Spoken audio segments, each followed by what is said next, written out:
নারী ও শিশু নির্যাতন দমন আইনে নতুন যে আইন আসছে সেখানে নারীদেরকে নির্যাতন করলে কি কি আইন আসছে এবং কি তাদের কি সাজা হতে পারে এই বিষয়ে অনেকে জানতে চান। প্র্যাকটিক্যালি আমরা পূর্বে যে নারী ও শিশু নির্যাতন দমন আইন 2003 সংশোধনী দেখেছি, বর্তমানে সেই সংশোধনী আসছে কিন্তু 2025। অর্থাৎ এই ক্ষেত্রে কোনো স্বামী যদি তার স্ত্রীকে যৌতুকের জন্য আঘাত করে এবং আঘাতের পরবর্তীতে যদি সে মামলা করে, নতুন আইন অনুযায়ী সে কি ধরনের পানিশমেন্ট পেতে পারে এবং কি কি ক্ষতি হতে পারে এবং তাকে কতদিন জেলে রাখা যাবে, এই বিষয়ে আপনারা অনেকেই জানতে চান।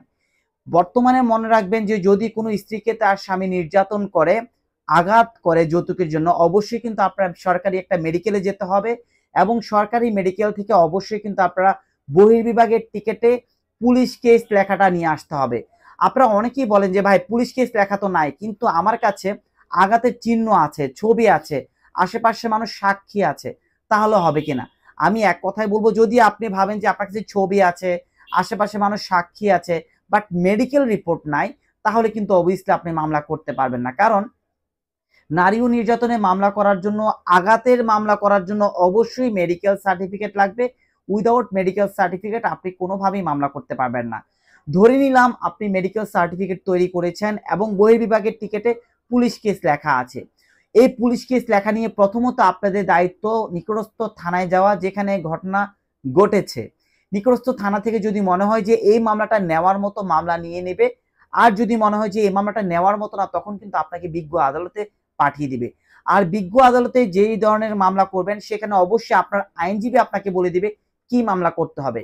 ধরে নিলাম আপনার স্বামী আপনাকে যৌতুকের ধারণায় সিম্পল হার্ট করেছে। গ্রেভিয়াস হার্ট বলতে আপনার মাথা ভেঙে ফেলেনি, আপনার দাঁত ফেলে দেয়নি, রক্তাক্ত জখম করে আপনার হাড় গোড় ভেঙে দেয়নি। এই টাইপের কোনো কিছু যদি না হয়, সিম্পল হার্ট যদি হয়, সেক্ষেত্রে অবশ্যই কিন্তু আপনার এই নারী ও শিশু নির্যাতন দমন আইন সংশোধনী 2025-এর আন্ডারে 11 ঘ ধারায় মামলা করতে পারেন। আর পূর্বে এই 11 ঘ ধারায় মামলাগুলো করতে হতো নারী ও শিশু ট্রাইব্যুনালে, কিন্তু বর্তমানে এই নারী ও শিশু নির্যাতন দমন আইনের 11 ঘ ধারায়, অর্থাৎ যৌতুকের জন্য যদি আপনাকে সিম্পল হার্ট করে, স্বাভাবিকভাবে মানে মারধর করে থাকে, সেই ক্ষেত্রে এই মামলাগুলো করতে হবে চিফ মেট্রোপলিটন ম্যাজিস্ট্রেট অথবা চিফ জুডিশিয়াল ম্যাজিস্ট্রেট, অর্থাৎ ফার্স্ট ক্লাস ম্যাজিস্ট্রেটের মাধ্যমেই কিন্তু আপনাকে মামলা করতে হবে। পূর্বে যেমন নারী শিশু ট্রাইব্যুনালে চলে যেতেন, বর্তমানে কিন্তু চাইলেও নারী শিশু ট্রাইব্যুনালে যেতে পারবেন না এই সিম্পল হার্ট নিয়ে। এগুলো নিয়ে কিন্তু আপনাকে প্রথম শ্রেণীর ম্যাজিস্ট্রেটের কাছে যেতে হবে। এখন কথা হলো যে যদি প্রথম শ্রেণীর ম্যাজিস্ট্রেটের কাছে যান, যাওয়ার পরে বেসিক্যালি কিভাবে আগাতে হবে।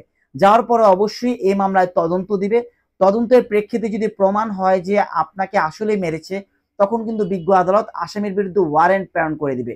এই ওয়ারেন্ট প্রেরণ করার পর যখন চার্জ গঠন হবে, চার্জ গঠন হওয়ার পর যদি আপনি মনে করেন যে সাক্ষী যারা দিয়ে প্রুফ করবেন, সাক্ষী যারা যদি প্রুফ করতে পারেন, তখন কিন্তু আপনার সাজা হবে। এখন এই প্রশ্নটা চলে আসে যে পূর্বে নারী নির্যাতনের মামলায় সাজা কত ছিল আর এখন নারী নির্যাতনের মামলায় সাজা কতটুকু।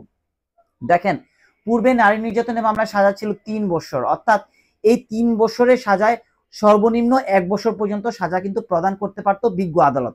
অর্থাৎ সর্বোচ্চ 3 বছর আর সর্বনিম্ন 1 বছর পর্যন্ত সাজা প্রদান করতে পারত বিজ্ঞ আদালত।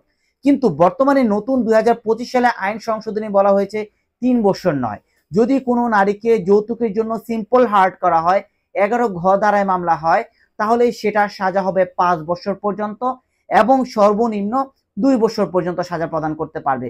অর্থাৎ যেই সকল নারীরা নারীদেরকে যৌতুকের জন্য পুরুষরা অত্যাচার নির্যাতন করছেন, তারা অবশ্যই মাথা রাখবেন, পূর্বে কিন্তু আপনার হাজবেন্ডকে চাইলে আপনি 3 বছর সাজা দিতে পারতেন, আর বর্তমানে যদি প্রুফ করতে পারেন, সেটা কিন্তু 5 বছর পর্যন্ত সাজা প্রদান করতে পারেন।